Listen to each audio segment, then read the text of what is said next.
Gipaubos na sa state of calamity ang lalawigan sa Biliran tungod sa epekto sa ekonomiya human mabalita ang pag-uyog sa Biliran Bridge na nagdugtong sa Biliran sa mainland Leyte sa miaging semana.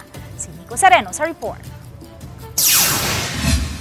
Tungod sa epekto sa ekonomiya sama sa kalisod sa pagpalabang sa importanteng produkto sa Biliran Province, gideklarar ang lalawigan sa state of calamity aron paspas nga mapangitaan kini og kasulbaran. Kahinumduman nga nakuhaan og video nga daw gatuya-tuya ang Biliran Bridge pipila ka adlaw sa dili pa ang Pasko. Sa technical assessment sa DPWH, nakita ang mga apektadong parte sa tulay. Tungod niini, limitado na ang mga sakyanan nga gitugutan nga makaagi. Gidid-an ang mga sakyanan nga may gimbug-aton nga 5 tonelada pataas nga makalabang sa Biliran Bridge. Nagbutang ang DPWH og portable weigh station nga motimbang sa mga sakyanan nga moagi. Padayon karon ang sabot-sabot nga mogamit og barging system nga kargahan sa mga dagkong sakyanan sama sa truck ug tanker paingon sa Biliran.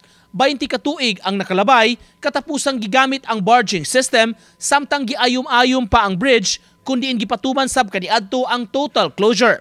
Matod sa Provincial Information Officer nang ginahanglan sa mas gamay nga barge nga may gitasong 50 meters aron masayon ang pagdunggo niini sa landing site sa Biliran.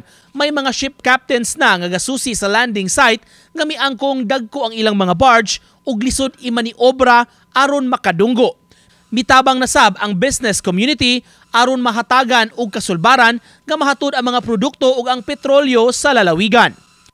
Mga private owners karon sa barge, mga 75 meters na or 100 meters ang kadagkon kay siyempre sa panahon karon malugi man na sila og gagmay ang ilang ikon. So it's hard to look for parang mo parintahan og kanang mga barge. Ang uban man gud di man makasabot nga nganong nahimo na nitong nag-repair ta 20 years ago. Yes.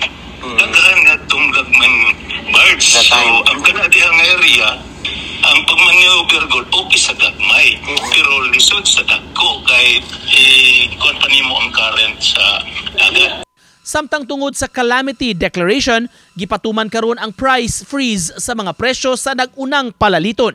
Giumol na usab ang price freeze monitoring team aron masiguro nga walay moabuso. Ang province of Biliran, Manggod, it's an island. The only passage, kinirag yung Biliran Bridge. So,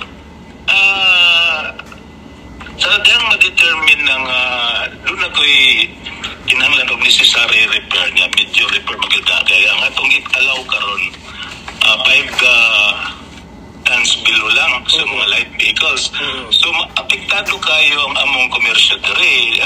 Worried ang business sector because ang ilang inventory sa ilang mga goods, higit mo long last, not unless nga ma-assure sila o kanus maka-agi ang mga dagko nga cargos. So, we're trying hard na maka-pangita ni Nico Sereno, Balitang Bisdak.